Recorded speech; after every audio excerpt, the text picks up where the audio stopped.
Hello, knowledge seekers. In this episode of 20-Minute Books, we delve into the profound impact of one composer's work on the world in Wagnerism, written by acclaimed author Alex Ross.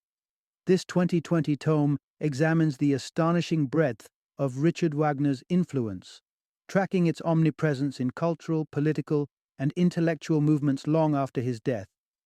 Not only does Wagnerism probe deeply into Wagner's artistic legacy, it also scrutinizes his political reach, most notably the complex and disquieting relationship with Nazism. Alex Ross brings his expertise as a staff writer for The New Yorker to bear on this intricate subject, drawing upon his success with the highly celebrated The Rest is Noise, an exploration of 20th century classical music, and his collection of essays titled Listen to This. Ross continues to captivate audiences with his insightful prose and thorough research. His deft storytelling will draw in classical music enthusiasts seeking to deepen their understanding, historians intrigued by the intersection of music and societal change, as well as politics aficionados keen on dissecting historical interplay of ideas. Prepare to embark on an intellectual journey through the ripples Wagner's compositions have made across decades, illuminating how art echoes through the annals of history to shape and, at times, shake the foundations of thought and culture. Join us as we turn the pages of Wagnerism and uncover the enduring legacy of Wagner's controversial genius.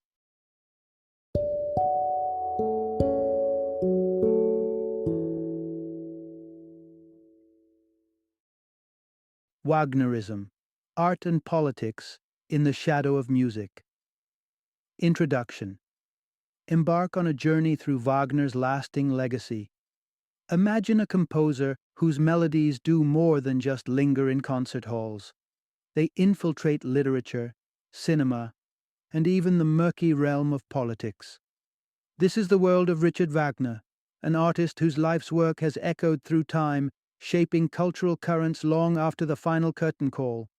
Wagner wasn't just a creator of operas, he was a force that swirled around the whirlpool of society's evolution. Though his music was revolutionary, stirring up controversies and shattering norms, the spectacle of Wagner doesn't end on stage. His presence loomed over the grim chapters of history as well, with the Nazis, notably under Hitler's adoration, enshrining him as their cultural icon. But what of the man behind the myth?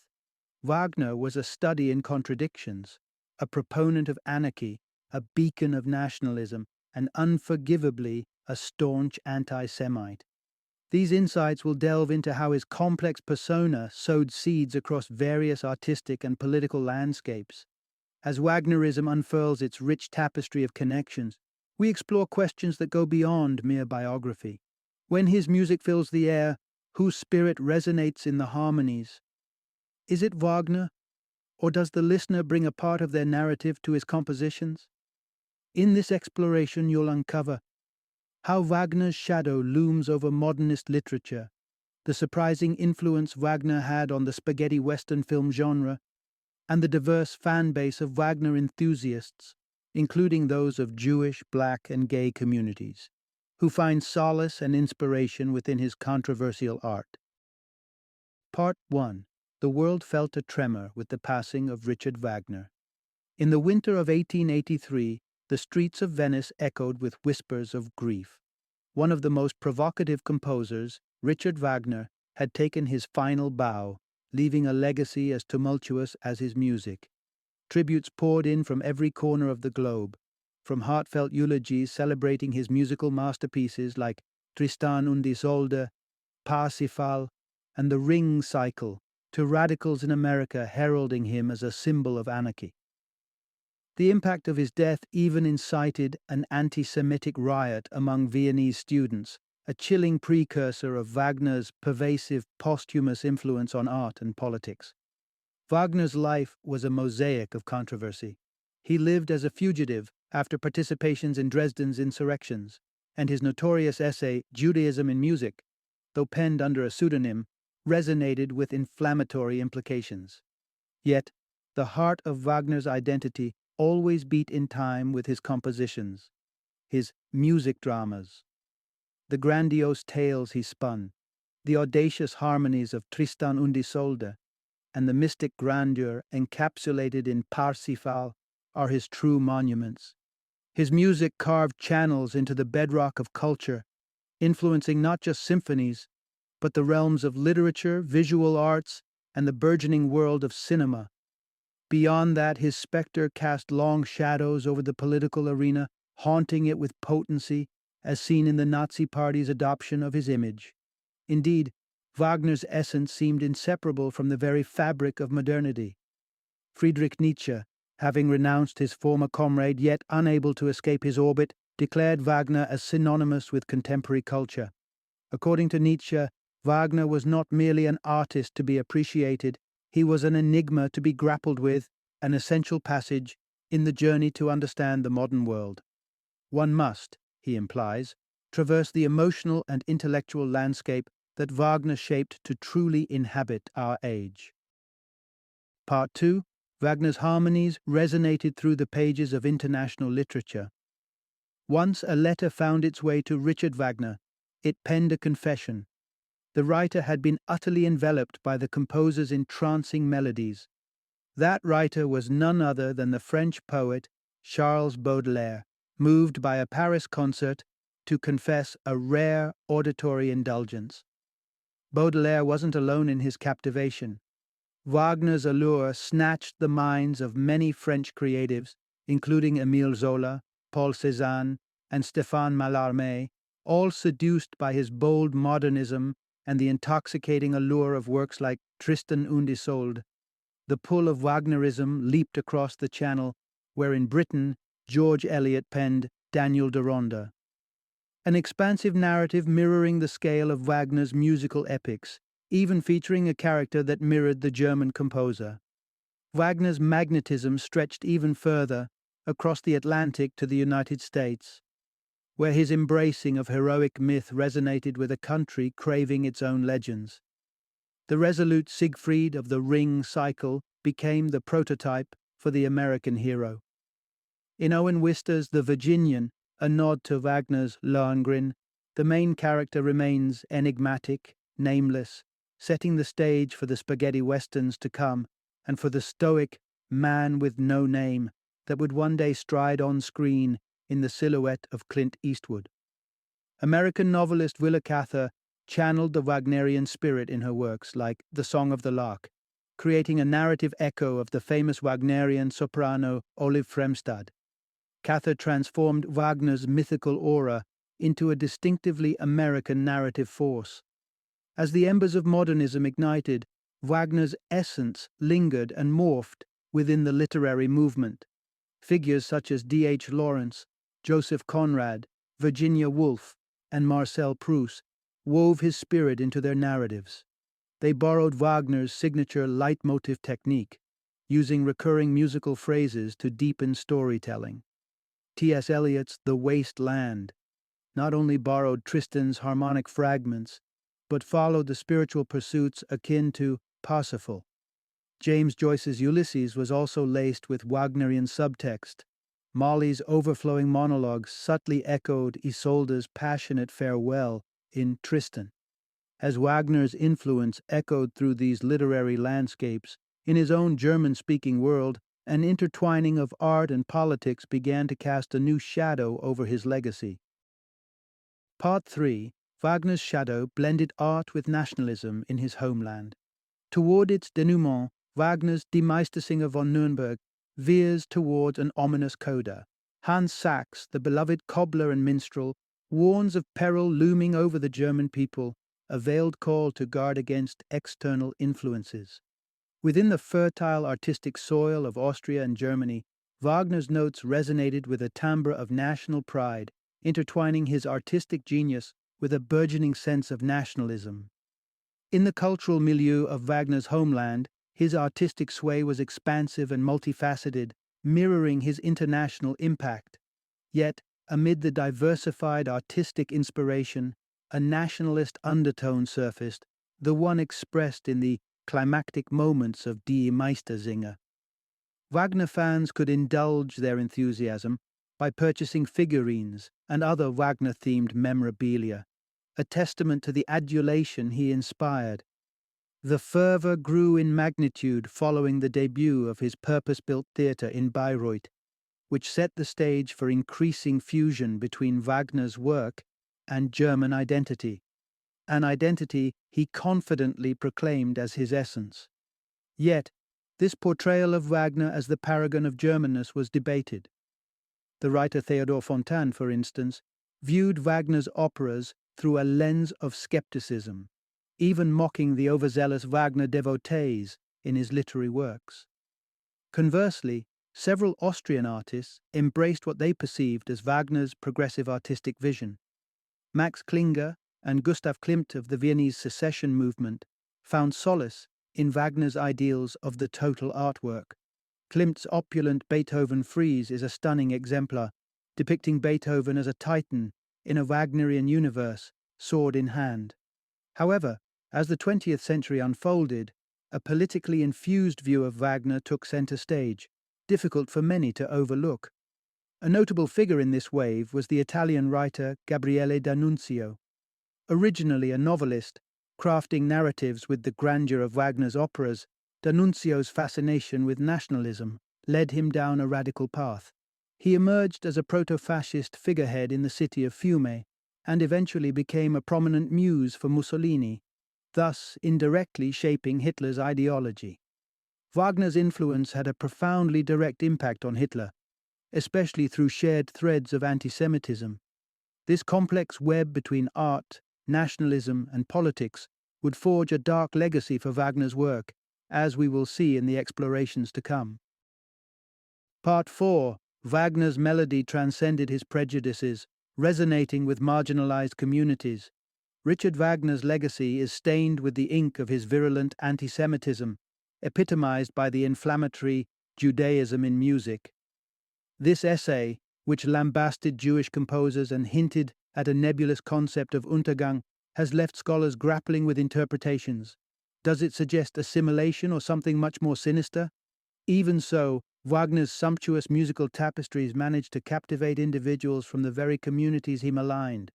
Jews, blacks, and members of the gay community found themselves enchanted by the power of Wagner's operas, discovering in them a resonance that transcended the composer's prejudices. Though his operas never explicitly featured Jewish characters, some seem to echo stereotypical portrayals. Characters such as the dwarves from the Ring Cycle, Beckmesser in Die Meistersinger, and Kundry in Parsifal were painted with ambiguous strokes of morality. Despite this, Wagner found admiration among Jewish figures, notably Theodor Herzl, a visionary of the Zionist movement. The operatic strains of Wagner's Tannhauser even echoed through the halls of the 1898 Zionist Congress. In shades of irony, Wagner's melodies also harmonized with the struggles of black Americans.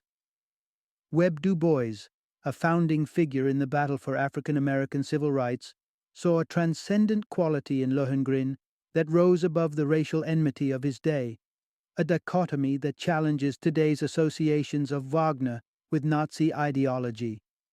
The realm of forbidden desires in Wagner's narratives spoke volumes to the gay community of the late 19th century.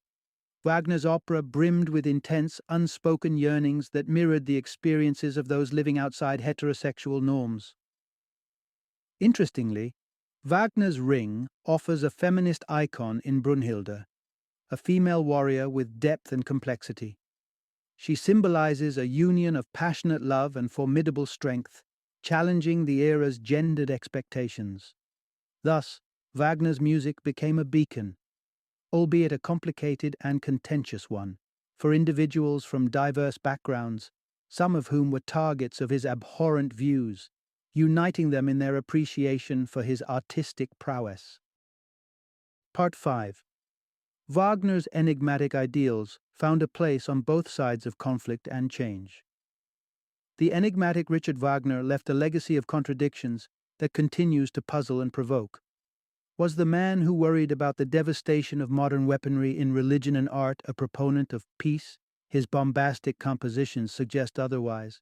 As the world descended into the Great War years after his passing, Wagner's name morphed into a metaphor for German military might with tactics and fortifications bearing the names of his mythical characters, Siegfried Linné, Operation Alberich, and Plan Hagen.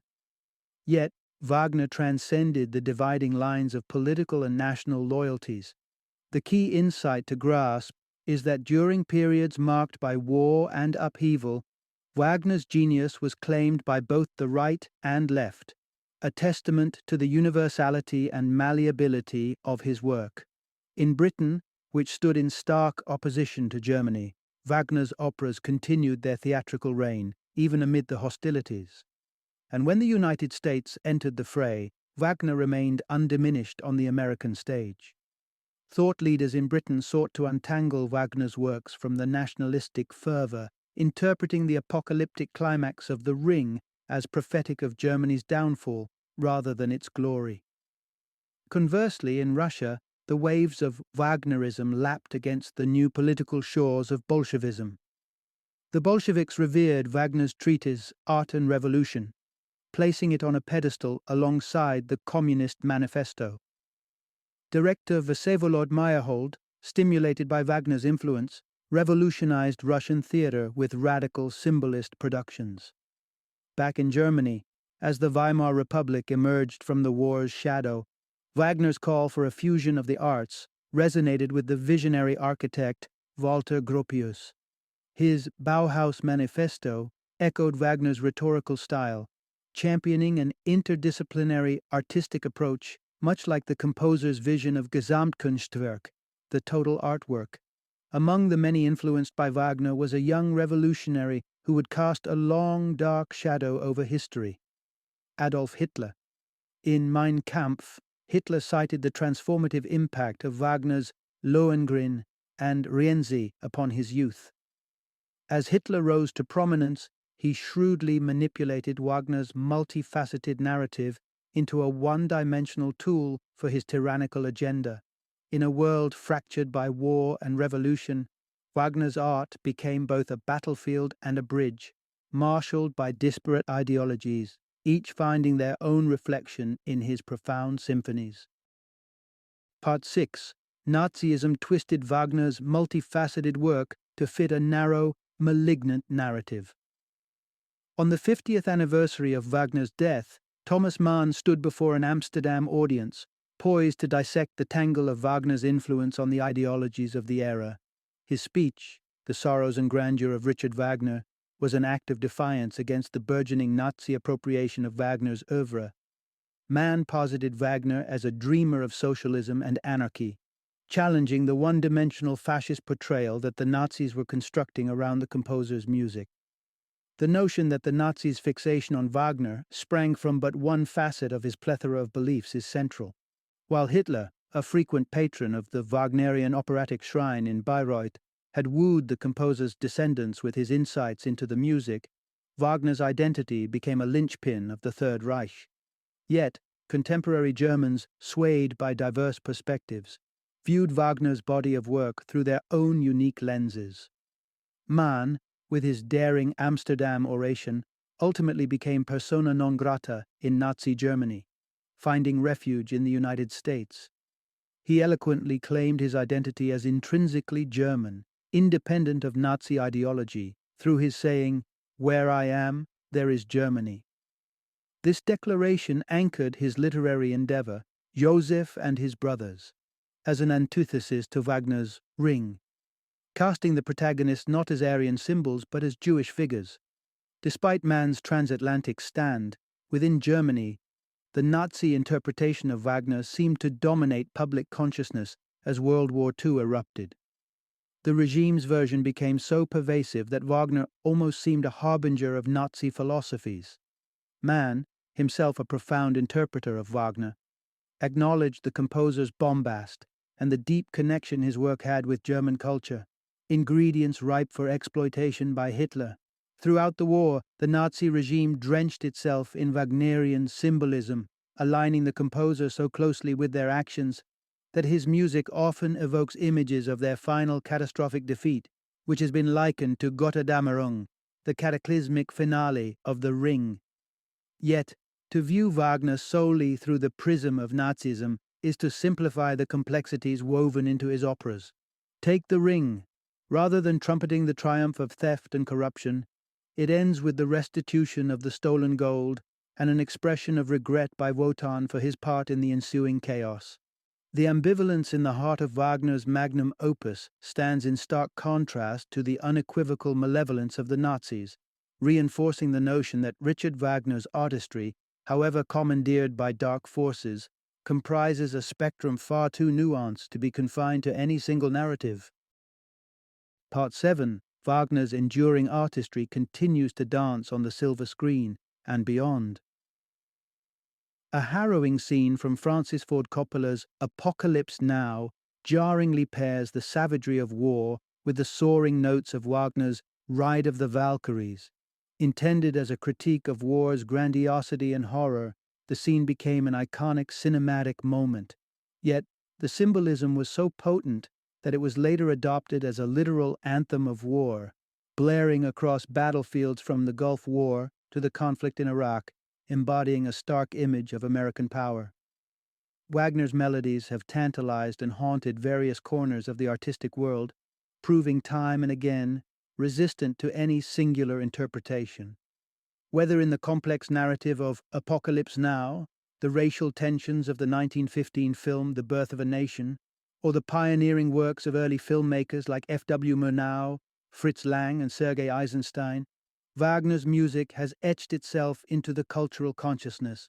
The influence of Wagner's intricate leitmotif system transitioned from the opera house to the cinematic repertoire, cemented by the likes of Erich Wolfgang Korngold in Hollywood's golden age. Today, the legacy is evident in the stately soundtracks of epic sagas like John Williams' Star Wars, echoing a distinctly Wagnerian grandeur. Expanding beyond the realm of film, modern culture has found an enduring muse in Wagner. German artist Anselm Kiefer grapples with his nation's tumultuous heritage, often through Wagnerian motifs. He juxtaposes symbols like Siegfried's sword or the Holy Grail within stark contemporary frames of reference, highlighting the enduring yet malleable relevance of Wagner's mythos. As the 20th century waned, Wagner remained an enigma, his work riding the waves of varying interpretations and reinventions. At Bayreuth, the very heartland of Wagnerian opera, the complexities and controversies of his legacy are ever present, inviting us to reflect on the multifaceted impact of this artistic colossus. Part 8. At Bayreuth, Wagner's masterpieces evolve with contemporary visions. Bayreuth, the birthplace of Wagner's operatic marvels, has continued to adapt and evolve, mirroring the ever-changing tides of the time.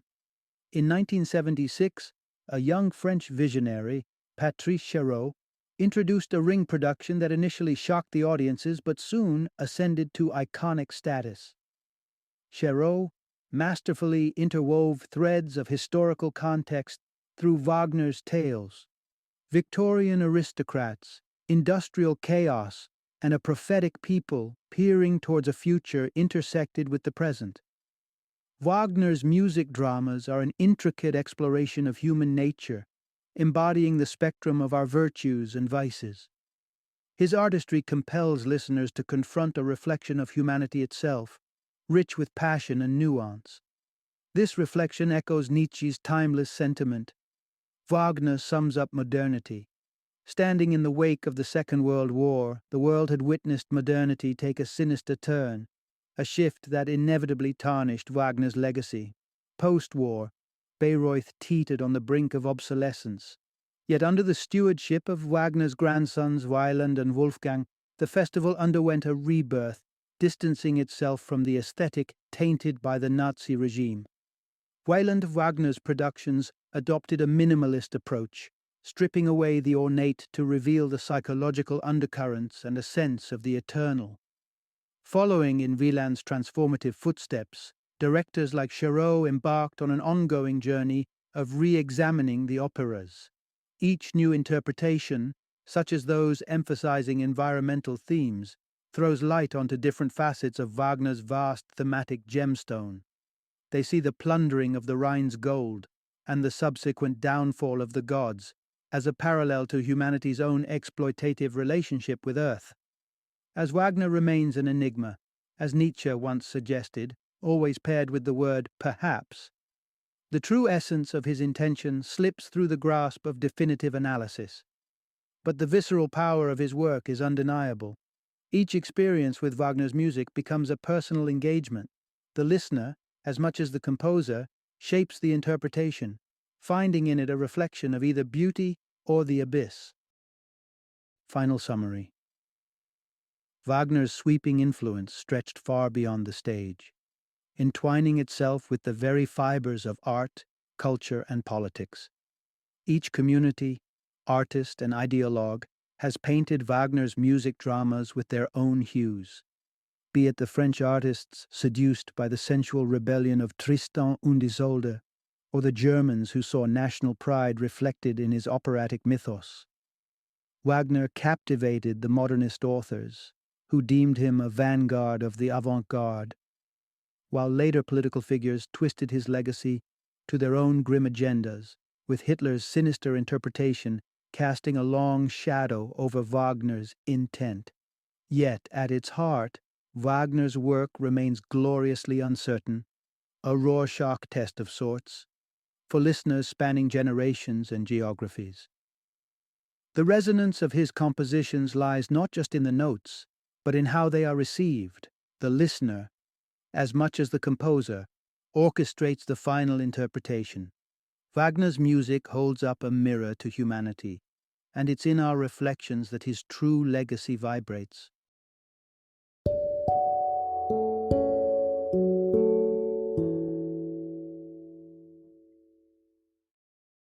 Thank you for joining me today on this journey of learning and discovery as we explored the insights of another thought-provoking book in our growing library of knowledge. If you've enjoyed our time together, please take a moment to follow our podcast, give us a 5-star rating, and share 20-minute books with other knowledge seekers. Your support truly means a lot. Don't forget to join me again in the next episode, where we will delve into another enriching book. Until then, happy reading and happy listening.